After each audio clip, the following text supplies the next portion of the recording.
Sanderson's first secret novel. Shh. In a world of green oceans and girls, there was a rock. On this rock lived the girl with crazy blonde hair. She collected cups. She loved her cups. For work, she would go up to the castle, where she would wash windows.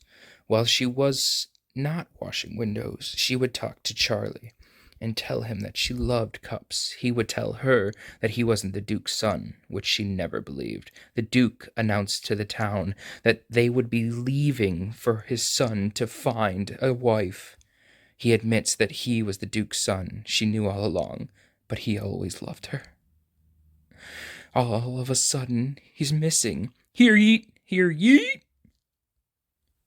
I will find him! She claims that she will find him. She becomes an inspector and pretends to be one as she goes onto a ship. The ship then realizes that she's not a true inspector as they're going across the island of oceans. They run into another ship which fires on them. Here, sprouts start taking over the ship because on this ocean, this sprouty ocean, the sprouts react to water. Everything on this ocean reacts to water. So the sprouts, as you pour water over them, become larger and larger. On this ocean, she meets a rat who starts talking to her and asks her if he can go with her. So she walks on this ocean of sprouts, trying not to sweat and create more. The ship is consumed. She walks over to the next ship, where she hangs on for dear life as they look down on her. He's not gonna make it! He's gonna make it! She does make it. She goes up and she meets Hoyd. She meets all the other Dougs. And then she meets another fellow who can only speak through his board. He asks her if she is hungry. She goes and eats and realizes that it's trash. The captain tells her if she stays, she must become a sprouter. But she doesn't really know what a sprouter is. One of the shipmates tells her that she should start working with the sprouts. And she finds death balls. She's not sure exactly what they do, but she realizes these balls were trying to take over the ship she was just on. She was going to die. Death ball! She's asked by the helmswoman if she wants to steer the ship. Of course she does. Of course she wants to steer the ship.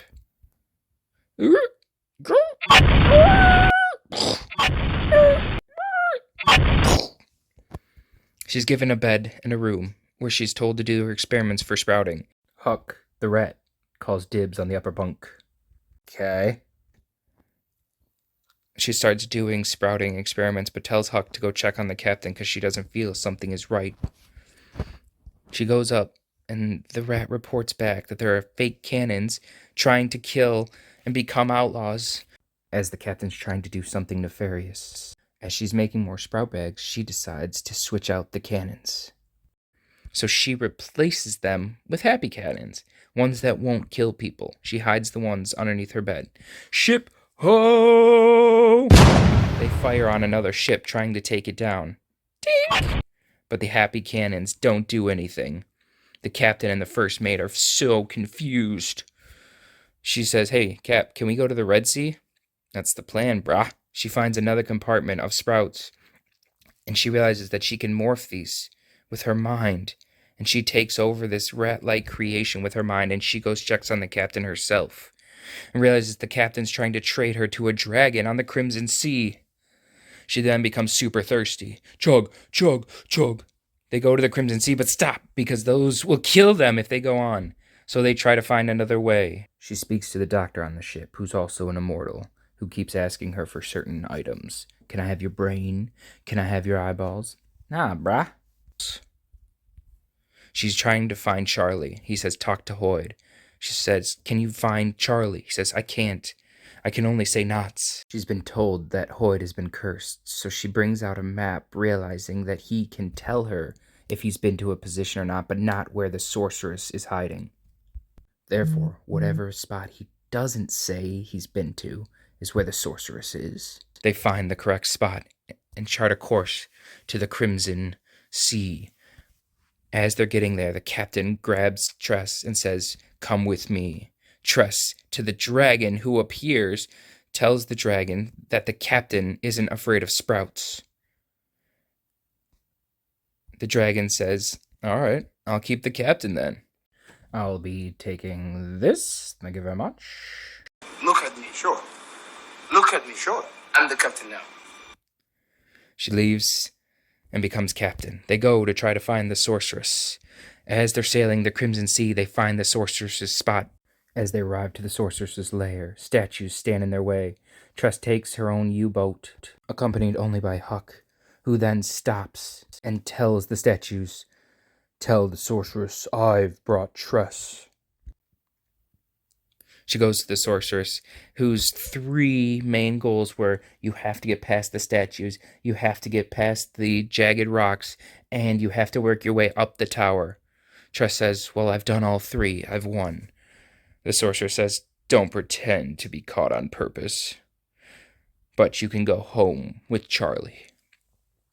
She's super excited. She sees Charlie. They go hand in hand. They walk off. Tress knows Charlie's eyes. She knows that Huck was actually Charlie the whole time. He apologizes, telling her that he was cursed. Just then, her crew arrives at the sorceress's lair. The sorceress kidnaps Tress just as Hoyd shows up and has a magical duel with the sorceress. Hoyd, who is much stronger, wins. "Good work, cabin boy. We've won." "Well, sense your magic. Is there any way that you can change Charlie back into a human?" He says, "Yes, I can do it, but you guys must return to the rock together." They return to the rock and live happily ever after. The end.